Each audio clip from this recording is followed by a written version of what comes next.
होय आयशियांची भेटी, जिही हरी धरिला मणी, दिले संसाराशी पाणी. कोण हा भाग्याचा, मोकळा करवो आवाज, कोण हा भाग्याचा, बोले आयशियांची वाचा, जिही हरी धरिला मणी. रिपिटिशन बंद कर. दिले संसाराशी पाणी.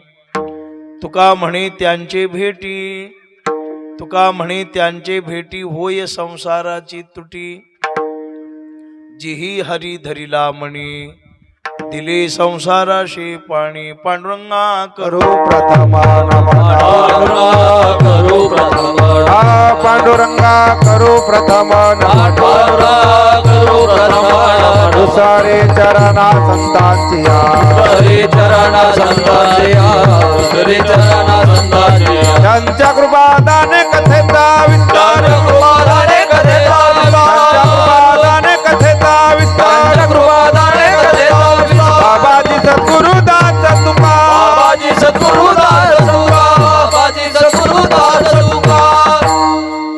पांडुरंगा करू प्रथम नमन, दुसरे चरण संतांचे या, त्यांच्या कृपादाने कथेचा विस्तारू. बाबाजी सद्गुरु दास तुका, काय माझी वाणी मानील संताशी, रंजवू चित्ताशी आपुलिया. हे वाट गोमटी वैकुंठाशी जाता, रामकृष्ण कथा दिंडी ध्वजा. नमो ज्ञानेश्वरा, नमो ज्ञानेश्वरा, निवृत्ती उदारा सोपान देवा. मुक्ताबाई नमो त्रिभुवन पावनी, आद्य त्रयजननी देवांचिया. संपाद्य ज्ञानंच विधाय भक्तिं, विलोकितो येन समाधिराजः. वैराग्यवंतं सुविचारयुक्तं, नमामि जोगं शिरसा गुरुंतं. मस्तकहे पायावरी, या वारकरी संतांच्या, श्री संतांचे माथा चरणावरी. साष्टांग हे करी दंडवत, कोण पुण्य कोणा गाठी, ज्या होय आयशियांची भेटी, जिही हरी धरिला मणी, दिले संसाराशी पाणी. आज या पुण्यभूमीमध्ये सेवेकरिता निवडलेला अभंग महान संत श्रेष्ठ विश्ववंद्य श्रीमंत जगद्गुरु तुकोबाराय यांचा हा 4 चरणाचा अभंग आहे. संतांच्या भेटीची अपेक्षा करणारा विठ्ठला विठ्ठला.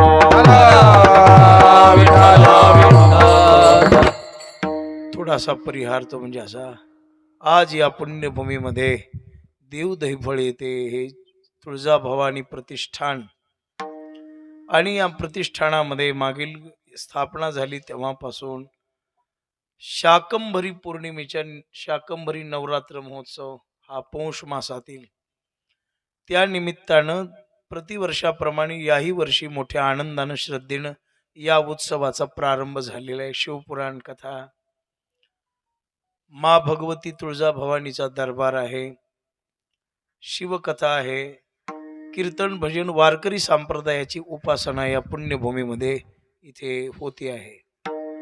जमलेली सर्व संत मंडळी, गुणीजन, गायक, वादक, श्रोतृवर्ग, मातृशक्ती मोठ्या प्रेमानं श्रद्धेनं अशा थंडीच्या काळामध्ये तुम्ही सर्वजण उपस्थित आहात. सर्वांच्या चरणी दंडवत घालून सर्वजण मिळून सेवा करू. विठ्ठला विठ्ठला विठ्ठला विठ्ठला विठ्ठला.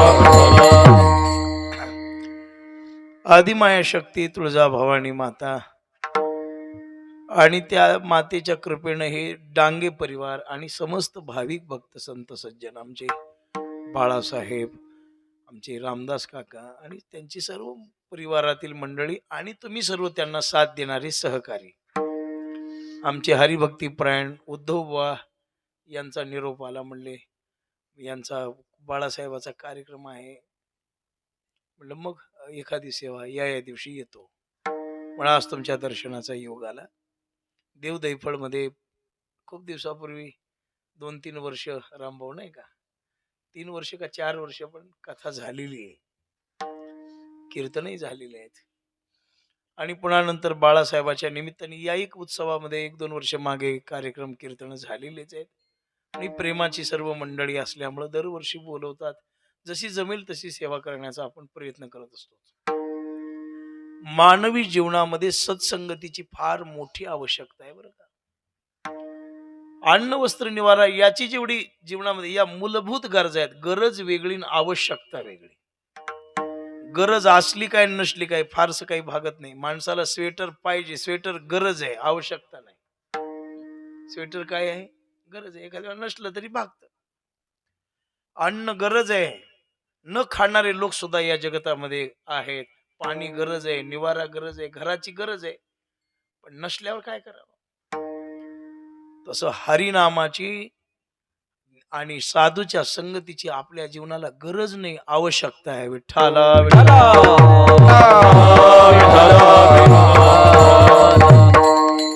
तीन आणि हे योग्य आहे. महाराजांना शक्य, योग्य आणि आवश्यक या तीन गोष्टी संसारामध्ये लागू पडत नाही. संसारात जे शक्य आहे ते योग्य नाही, जे योग्य आहे ते आवश्यक नाही. पण परमार्थात जे शक्य आहे ते योग्य आहे, जे योग्य आहे ते आवश्यक आहे.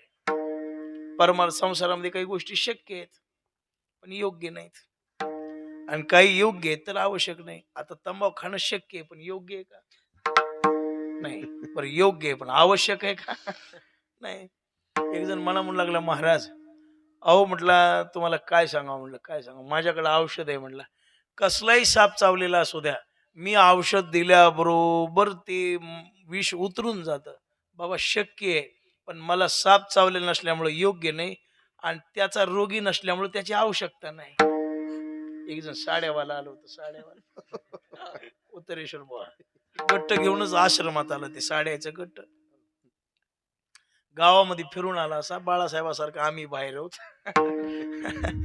फिरून आल्यावर ते साड्याचं गट्ट आमच्या पुढे टाकलं. मी आपलं सकाळी सकाळी उन्हाच्या तिरंबीला बसलो. ह्या महिन्यात खालची गोष्ट, आळंदीहून आल्यावर, वारीहून आल्यावरची गोष्ट. उन्हाला बसलो, थंडी आहे म्हणून गटुडं घेऊन आलं बसला. तर मला काय ते कळालंच नाही साड्याचं गटुड आहे. मला वाटलं पोथ्याच घेऊन आले की. सोडल्याबरोबर मला सांगायला लागले, काही काठ पदर, अमुक पदर, तमुक पदर, हे बिंद व्हायची. ती वरी बघण माझं ऐक बी नाही महाराज. आता मग ते सांगू लागलं शक्य आहे पण मला त्याची आवश्यकता आहे का? ते माझ्यासाठी योग्य आहे का? नाही. संसारामध्ये अशाच गोष्टी आहेत पण परमार्थामध्ये साधूची भेट शक्य आहे, साधूची भेट योग्य आहे, आणि साधूची भेट आवश्यक आहे. फक्त मिळणं कठीण आहे. विठ्ठला विठ्ठला. कोणत्याही गोष्टीसाठी साधू शिवाय शुद्धता निर्माण होऊ शकत नाही. उत्तरेश्वर बुवा, ज्ञान जरी मिळवायचं झालं तरी साधूच्या सेवेतून मिळवा. ज्ञानोबराय सांगतात, ते ज्ञान पैगा बरवे जरी मणी अति आणावे, तरी संताया भजावे सर्वस्वेशी, तद्विधी प्रणिपातेन परिप्रश्नेन सेवया, उपदेशन्ति ते ज्ञानम ज्ञानिनस्तत्वदर्शिनः. साधूच्या द्वारा मिळालेलं ज्ञान खरं आहे, पक्क आहे. बाबा, पुराणातल्या ज्ञानापेक्षा संत मुखातून आलेलं ज्ञान श्रेष्ठ मानलेले आहे. विठ्ठला विठ्ठला. समुद्रात पाणी भरपूर आहे पण समुद्रातल्या पाण्यानं कोणाची तहान भागली का? समुद्रातल्या पाण्यावर कोण केळी साळीच्या बगीचे केलेत का? हे तसंच आहे. वेदाशास्त्रात ज्ञान आहे पण तेच समुद्रातलं पाणी बाष्पीभून ढगात गेलं आणि ढगाच्या द्वारा खाली आलं तर सगळ्यांना सुखी करतं. तसं शास्त्रातलं ज्ञान संताच्या मुखातून बाहेर पडलं की बाधाच नाही त्याला. ते गोड आहे, सगळ्याला समाधान देणार आहे, आणि ते ज्ञान मानवी जीवनाचं कल्याण करणार आहे. पण ज्ञानासाठी साधूची संगती महत्वाची आहे, विरक्तीसाठी साधूची संगती महत्वाची आहे, भजनाबद्दल प्रेम निर्माण होण्यासाठी साधूची संगती महत्वाची आहे, पुढे बोलू देव मिळवण्यासाठी सुद्धा साधूची संगती महत्वाची आहे, इंद्रियाला शांत करण्यासाठी सुद्धा साधूची संगती महत्वाची आहे, शिकलेली कला गोड होण्यासाठी सुद्धा साधूची संगती महत्वाची आहे. विठ्ठला विठ्ठला.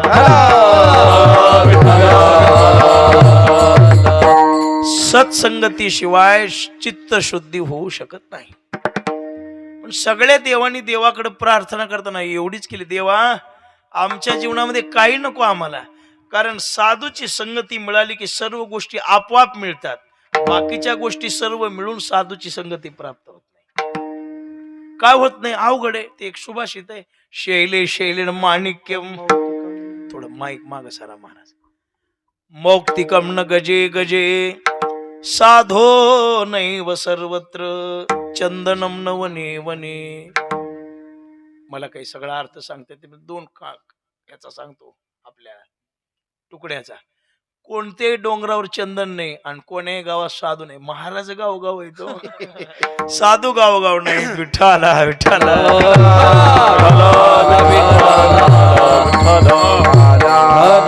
मला सांगा दत्ता महाराज हरणाचे कल्प असतात का सिंहाचे? हा? तशा टोळ्या महाराज लोकांच्या आहेत का साधूच्या?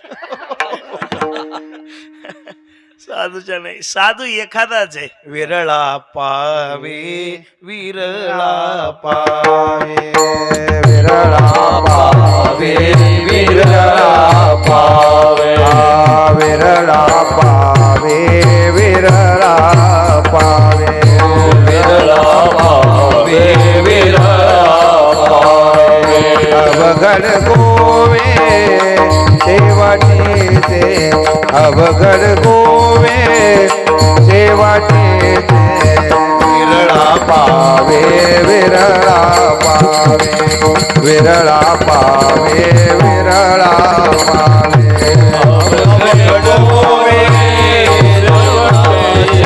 अवघड गोवे विरळा पावे विरळा पावे विरळा पावे विरळा पावे. एखादा दुर्लभ आहे. महाराज सांगतात बहुनाम. त्याच्या खालच्या ओव्या चांगल्या आहेत. हे तो विषयाची दाट झाडी माझी काम क्रोधाच्या साकडी चुकावून आला पहाडी सदवासनीच्या. एखादा साधू फार नाहीत, साधू खूप नाहीत, साधू पुष्कळ नाहीत, साधू बक्कळ नाहीत. विठ्ठला पण नाथरायाने अवघड गोष्टी सोप्या करून ज्ञानीतल्या पण एकच गोष्ट अवघड सांगितली, साधूची भेट. महाराजांचा अभंग फार उघड. आयुष्य कैशी आणि ज्यांचा आतर्के तर्क विना बोधू ज्यांचा निजानंदी आनंदू ज्यांचा परमानंदी उद्बोधू. किती अवघड आहे. नाथाची ओवी चंद्रामृतही हाताचडे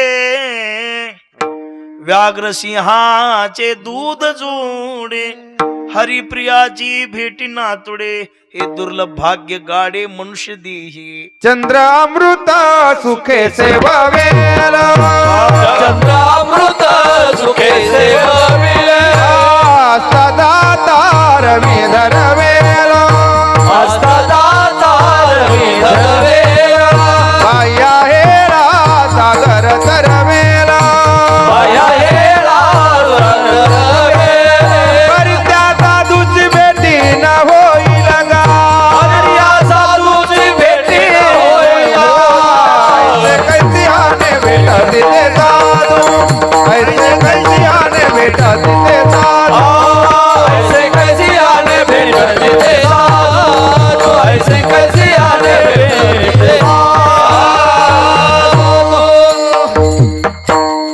चंद्रामृत सुखे शेवविल असता जाता रविधर. आता हे पुराणामध्ये सूर्य मावळणारा थांबवला, चंद्राचा अमृत पिलं. आहेत पुरावे आपल्याकडे.